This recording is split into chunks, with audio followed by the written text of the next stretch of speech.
आज का यहाँ वीडियो क्लास 11th के लिए बहुत ही महत्वपूर्ण है। जो आपका 23 मार्च के दिन फिजिक्स का एग्जाम होने वाला है, उसके पेपर को हम अच्छे से समझने का प्रयास करते हैं। क्वांटम सांख्यिकी का विकास किया है तो एस एन बोस आ जाएगा इसका।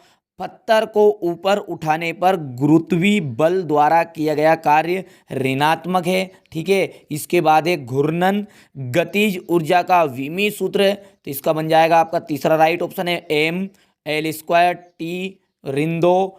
चलिए, इसके बाद में है निर्वात में ऊष्मा स्थानांतरित होती है तो किससे होती है? विकिरण से। दोलन में अवमंदन बल भौतिक राशि के अनुक्रमानुपाती होता तो इसका आ जाएगा वेग।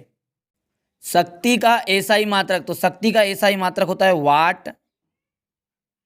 घूर्णन गति में कार्य यानी कि W, घूर्णन गति जब होती है तो कार्य का सूत्र क्या, फॉर्मूला क्या बनता है? तो टाउ थीटा। कोशिकीय उन्नयन का कारण है। कोशिकीय उन्नयन का कारण क्या है, मतलब किसके कारण से कोशिकीय उन्नयन होता है? तो पृष्ठ तनाव के कारण। तो यहाँ पे लिख दीजिएगा पृष्ठ तनाव। गैस के अणुओं की वर्ग माध्य मूल्य 4 VRMS, इसका फॉर्मूला है √3kT/m, और ये करनी दोनों के अंदर में रहेगा। ठीक है, चलिए इसके बाद में क्या है आपका? एक विमीय गति में स्वतंत्रता की कोटि रिक्त स्थान होती है, तो इसकी कितनी कोटि होती है? उसकी 3। क्वेश्चन नंबर 3 में आपकी सही जोड़ी है। विस्थापन का परिमाण कितना होता है? तो विस्थापन का परिमाण होता है कार्य। चलिए अब सही जोड़ी को देख लेते हैं। विस्थापन का परिणाम, चलिए अब सही जोड़ी को देख लेते हैं। विस्थापन का परिमाण का हो जाएगा कार्य। एकांक समय में चली गई दूरी, तो एकांक समय में चली गई दूरी को हम कहते हैं चाल। सदिश राशि के कौन सी इनमें से? वेग एक क्या है? सदिश राशि है। जड़त्व की माप, तो जड़त्व की माप हो जाएगी द्रव्यमान।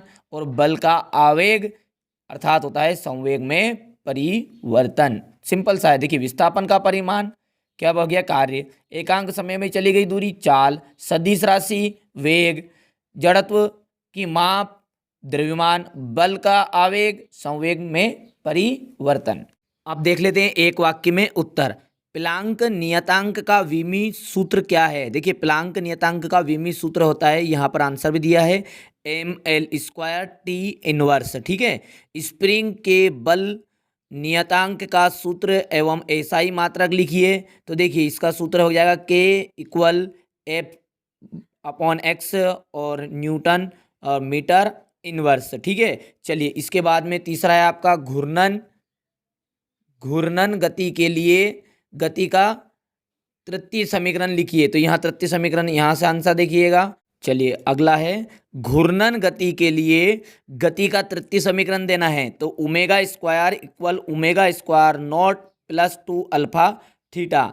पृथ्वी तल पर पिंड की गुरुत्वीय स्थिति ऊर्जा क्या होती? तो यहाँ से इसका आंसर लिख लीजिएगा। इसी तरह पांचवा है माध्य मुक्त पथ की परिभाषा लिखिए। तो ये परिभाषा इसकी यहाँ पर है कि अणु द्वारा दो उत्तरोत्तर टक्करों के मध्य एक समान चाल से तय सरल रेखीय दूरियों की औसत दूरी। ठीक है, ये जो मैंने प्रश्न बताए हैं ये बहुत ही महत्वपूर्ण प्रश्न हैं। ये आपके जो 2008 में एक पेपर था उसमें से मैंने बनाए हैं और बहुत ही महत्वपूर्ण है। ये ऐसा नहीं है कि ये पुराने पेपर का है तो नहीं आएगा, ये आपकी सोच गलत है। 100% आएगा, आप मिला लीजिएगा। मैं खुद कोचिंग भी चलाता हूँ, तो आप निश्चिंत रहिए कि मैं आपको कोई गलत सूचना या गलत राय नहीं दूंगा।